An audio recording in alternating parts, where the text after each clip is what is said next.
সারা দেশে বন্যা, রাউজানেও তার ব্যতিক্রম নয়।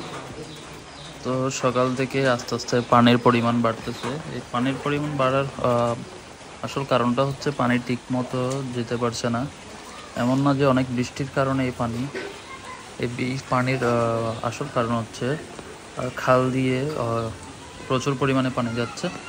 আর ভারতে ত্রিপুরাতে নদীর বাঁধ খুলে দেওয়ার কারণে প্রচুর পরিমাণে পানি বাংলাদেশে ঢুকছে, যার কারণে দেশের বিভিন্ন জায়গায় এরকম পরিস্থিতি।